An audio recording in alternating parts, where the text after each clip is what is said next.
Hello bachcho, so let's understand this question. So the question is asking two statements are given, one labeled assertion A and other labeled reason R. Select the correct answer to this question from the codes 1, 2, 3 and 4 as given below.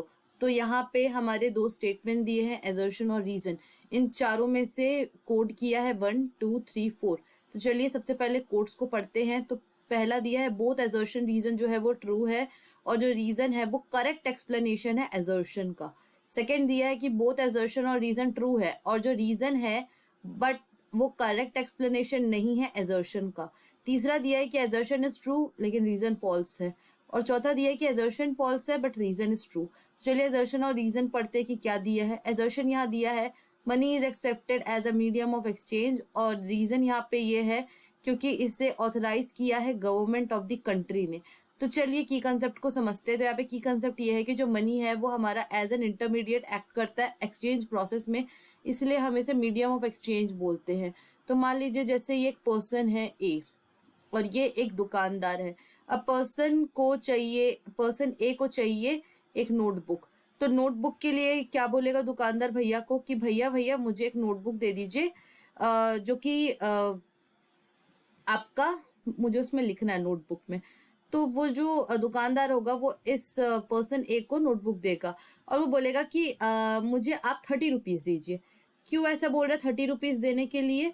Because यहाँ पे अगर हम देखें दुकानदार और person ए, तो यहाँ पे मीडियम ऑफ एक्सचेंज में कौन हेल्प कर रहा है, कौन एज एन इंटरमीडिएट एक्ट कर रहा है, तो वो है मनी. 30 रुपीज मतलब मनी जो है वो ए जो है वो दुकानदार को देगा.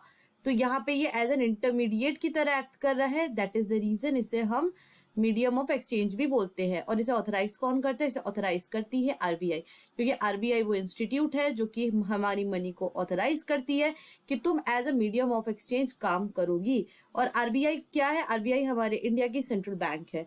वो ना ही सिर्फ ऑथराइज करते बल्कि वो हमारी जितनी भी करेंसी नोट्स हो जाती है और कॉइन्स है उनको इशू भी करते. जैसे आप देखे होंगे 100 रुपए के नोट, 50 रुपए के नोट, तो उन्हें कौन इशू करता है, कौन ऑथराइज करता है? RBI, Reserve Bank of India. और what will be the final answer? Final answer will be option number 1. मतलब कि जो एजर्शन और रीजन है वो ट्रू है और reason is the correct explanation of the assertion. Why? Because money as a जो मनी है हमारा वो हमारा मीडियम ऑफ एक्सचेंज की तरह ही काम कर रहा है, जैसे कि हमने इस एग्जाम्पल में देखा. लेकिन उसे ऑथराइज कौन करता है? उसे ऑथराइज करती है गवर्नमेंट ऑफ द कंट्री. और उसे ऑथराइज कौन कर रहा है? RBI, on the behalf of the government of India.